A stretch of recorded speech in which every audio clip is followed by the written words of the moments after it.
IVF ఒక అధునాతన సంతానోత్పత్తి చికిత్స. అనేక దంపతులకు తల్లిదండ్రులు కావాలనే వారి కలను నెరవేర్చుకోవడానికి సహాయపడుతుంది. ఈ రోజే ఓఎస్ఎస్ ఫర్టిలిటీని సందర్శించండి.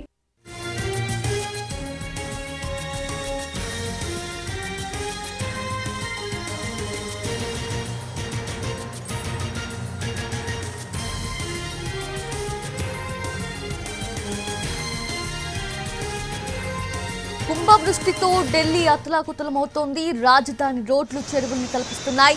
ఓల్డ్ రాజేంద్ర నగర్ మరోసారి నీట మునిగింది. నడుంలోతు నీళ్లతో జనం ఇబ్బందులు పడుతున్నారు. లోతట్టు ప్రాంతాలు జలమయమయ్యాయి. భారీగా ట్రాఫిక్ జామ్ కావడంతో వాహనదారులు ఇబ్బందులు పడుతున్నారు. ఢిల్లీకి రెడ్ అలర్ట్ ప్రకటించింది వాతావరణ శాఖ.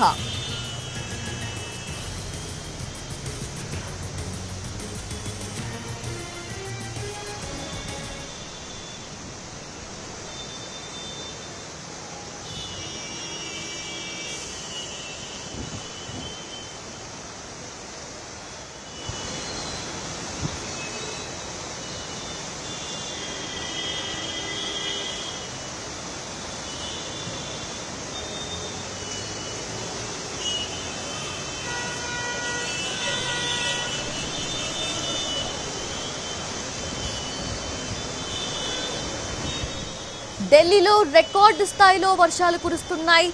చెరువుల్ని తలపిస్తోంది రాజధానిలో రోడ్లన్నీ కూడా జలమయమయ్యాయి. రికార్డు స్థాయిలో వర్షపాతం నమోదు కావడం, గంటలోనే 10 సెంటీమీటర్ల వర్షం కురవడంతో అక్కడంతా కూడా నీళ్లు నిలిచిపోయాయి. చూస్తున్నాం ఎన్టీవీ స్క్రీన్ మీద ఎక్స్క్లూజివ్గా విజువల్స్. వాహనాలు మునిగిపోయిన విజువల్స్ చూస్తున్నాము. స్కూటీలన్నీ కూడా నడుంలోతు నీళ్లతో రోడ్లన్నీ కూడా మునిగిపోయి ఉన్నాయి. దీంతో వాహనదారులు తీవ్ర ఇబ్బందులు పడుతున్నారు. ఓల్డ్ రాజేంద్ర నగర్ అయితే మరోసారి నీట మునిగింది. మొత్తం అంతా కూడా లోతట్టు ప్రాంతాలు జలమయమయ్యాయి. భారీగా ట్రాఫిక్ జామ్ అయింది. ట్రాఫిక్ జామ్ కావడంతో వాహనదారులు ఇబ్బందులు పడుతున్నారు.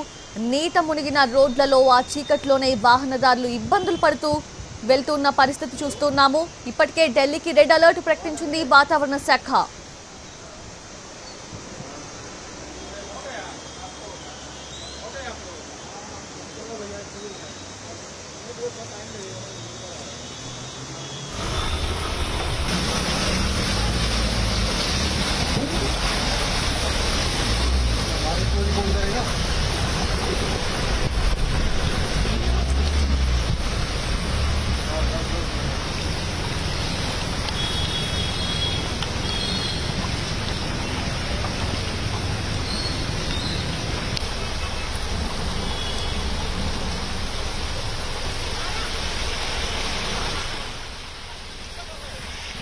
కుంభవృష్టితో ఢిల్లీ అతలాకుతలమవుతోంది. రాజధాని రోడ్లు చెరువుల్ని తలపిస్తున్నాయి. ఎన్టీవీ స్క్రీన్ మీద ఎక్స్క్లూజివ్గా విజువల్స్ చూస్తూ ఉన్నాము. మొత్తం అంతా కూడా రోడ్లన్నీ కూడా నీట మునిగాయి. వాహనదారులందరూ కూడా ఆ చీకటిలో ఆ నీట మునిగిన రోడ్ల మీదనే వాళ్ళు ప్రయాణం చేస్తూ తీవ్ర ఇబ్బందులు పడుతున్న దృశ్యాన్ని మనం చూస్తున్నాము. కొన్ని విజువల్స్లో అయితే స్కూటీలు, పార్క్ చేసి ఉన్న స్కూటీలు కూడా శాంతం నీటిలో మునిగిపోయి ఓన్లీ పై భాగం కనిపిస్తున్న పరిస్థితి మనం చూస్తున్నాము. గంటలోనే 10 సెంటీమీటర్ల వర్షపాతం నమోదైంది. దీంతో రోడ్లన్నీ కూడా నీట మునిగాయి, జలమయమైపోయాయి. చెరువుల్ని తలపిస్తున్నాయి కొన్ని చోట్లయితే రోడ్లు. మరోసారి ఓల్డ్ రాజేంద్ర నగర్ నీట మునిగిన, ఇంతకు ముందు కూడా ఓల్డ్ రాజేంద్ర నగర్ నీట మునిగిన సందర్భాలను మనం చూసాము. దీంతో ఇబ్బందులు పడుతున్నారు వాహనదారులందరూ కూడా తీవ్రంగా ఇబ్బందులు పడుతున్నారు. ఇళ్లకు వెళ్లేందుకు కూడా వాళ్ళు శ్రమిస్తున్నారు. పూర్తి అప్డేట్స్ తెలుసుకుందాము. మా ప్రతినిధి రాజు సిద్ధంగా ఉన్నారు. రాజు, ఏంటి తీవ్ర ఇబ్బందులు పడుతున్నారు వాహనదారులు అందరూ కూడా ఇళ్లకు వెళ్లేందుకు? 10 సెంటీమీటర్ల వర్షపాతం అంటేనే అర్థం చేసుకోవచ్చు. చాలా స్కూటీలు అవి కూడా నీట మునిగాయి. ప్రెసెంట్ ఎలా ఉంది పరిస్థితి రాజు?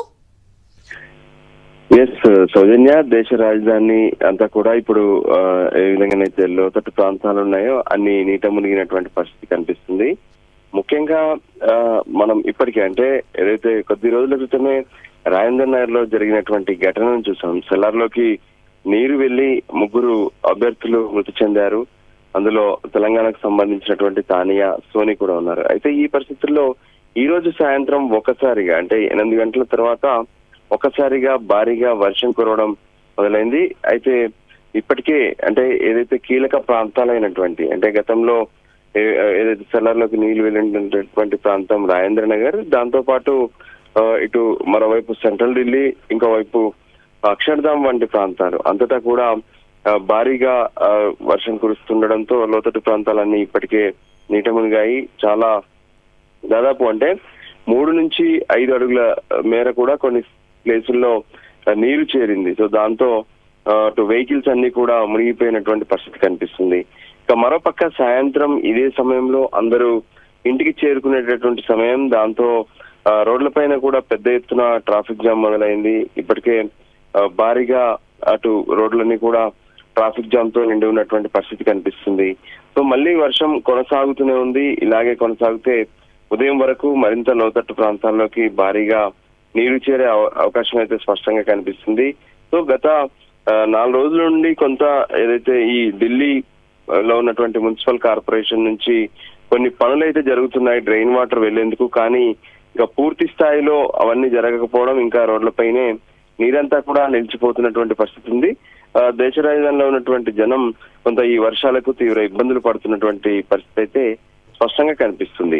సౌజన్య, మరి రాజు, లోతట్టు ప్రాంత ప్రజల్ని ముందే అలర్ట్ చేసి వాళ్ళని సురక్షిత ప్రాంతాలకు తరలించారా? వాళ్ళ పరిస్థితి ఎలా ఉంది? ఎన్డీఆర్ఎఫ్, ఎస్డీఆర్ఎఫ్ బృందాలు కూడా అలర్ట్ అయ్యాయా? సహాయక చర్యలు కొనసాగుతున్నాయా అక్కడ? సహాయక చర్యలకు అంతటా కూడా సిద్ధంగా ఉన్నారు. కానీ ఇంకా ప్రజలు అంటే ఏదైతే ఇళ్లలోకి కానీ ఇటు ఇళ్లలోకి నీరు వచ్చినటువంటి పరిస్థితి చాలా తక్కువ ప్రాంతాల్లో ఉంది. వాటిపైన కూడా ఫోకస్ పెట్టారు. ఎట్టి పరిస్థితుల్లోనూ ఎవరికి ఏమాత్రం ఇబ్బందులు తలెత్తకుండా చూడాలని చెప్పి అటు ప్రభుత్వం నుంచి కూడా ఆదేశాలు ఉన్నాయి. దానికి అనుగుణంగానే అటు కాల్స్ కానీ లేదంటే దానికి సంబంధించినటువంటి సమాచారం అందిన వెంటనే స్పందించేందుకు అటు డిజాస్టర్ టీమ్స్ తో పాటు రోడ్లపైన నిలుస్తున్నటువంటి నీటిని వెంటనే తొలగించేందుకు కూడా ప్రత్యేకమైనటువంటి జనరేటర్స్, తర్వాత పంపింగ్లను ఏర్పాటు చేసి ఆ వాటర్ ను కూడా తొలగించే ప్రయత్నాలు అయితే మొదలు పెట్టారు. సౌజన్య, అండ్ అలానే రాజు, కొంతమంది రోడ్ల మీద చిక్కుకుపోయే అవకాశాలు కూడా ఉంటాయి, చెట్ల కింద అలాగా.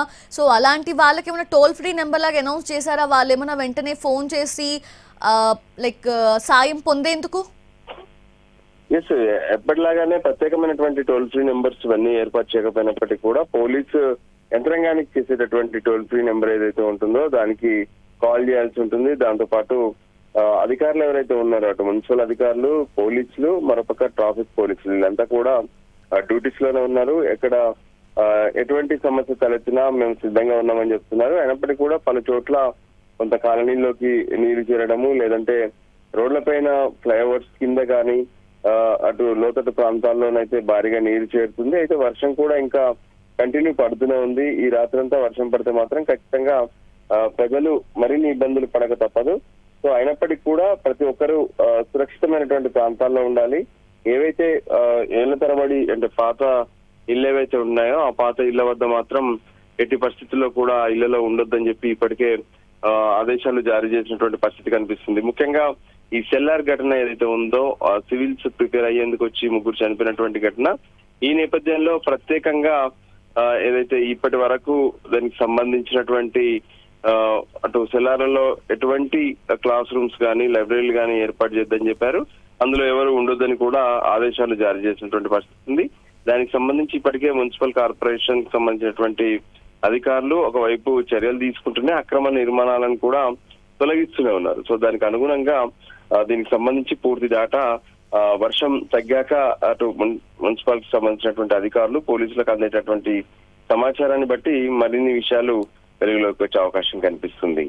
సౌజన్య, అండ్ రాజు, ఇప్పటికే రెడ్ అలర్ట్ అయితే కొనసాగుతోంది. సో ఆ రెడ్ అలర్ట్ ఎంత వరకు ఉండే అవకాశం ఉంది? రేపటికి ఏమైనా ఎక్స్టెండ్ అయ్యే అవకాశం ఉందా? అట్ ది సేమ్ టైం రేపు వర్షపాతానికి సంబంధించి ఏమైనా అప్డేట్స్ ఉన్నాయా వాతావరణ శాఖ నుంచి? ఇప్పటి వరకు అందుతున్నటువంటి సమాచారం ప్రకారం ఖచ్చితంగా ఈ రాత్రంతా కూడా పలు చోట్ల వర్షం పడుతుందని చెప్తున్నారు. రేపు వర్షం ఉందని చెప్తున్నటువంటి పరిస్థితి కనిపిస్తుంది. అయితే గత 4-5 రోజులుగా కూడా వర్షం ఢిల్లీలో ఉంటుందని చెప్పి ఫోర్కాస్ట్ వచ్చినప్పటికీ కూడా వర్షం అనేది కనిపించలేదు. పైగా భారీగా ఉక్కపోత కనిపించింది. సో దాంతో రేపు కనుక వర్షం ఉంటే కొన్ని ఎమర్జెన్సీ కార్యాలయాలు తప్ప మిగతా కార్యాలయాలకు సెలవులు, స్కూళ్ళకు కూడా సెలవులు ఇవ్వాలనే ఆలోచనతో కనిపిస్తున్నారు. సో దానికి సంబంధించి వాతావరణ శాఖ అధికారులతో కూడా ప్రభుత్వం కొంత సంప్రదింపులు జరుపుతూనే ఉంది. ఎవరికి ఎటువంటి ఇబ్బందులు తలెత్తకుండా ఉండాలంటే భారీగా వర్షం పడే సూచనలు కనిపిస్తే ఎమర్జెన్సీ సేవలు మినహా మిగతా అన్నింటికి కూడా సెలవులు ఇవ్వాలనే ఆలోచనతో కూడా అటు ఢిల్లీ ప్రభుత్వం కనిపిస్తుంది Soujanya. At the same time Raju, Raju, thanks for the updates. Right, అది రికార్డు స్థాయిలో వర్షపాతం నమోదవడంతో ఢిల్లీలో రోడ్లన్నీ కూడా జలమయమయ్యాయి.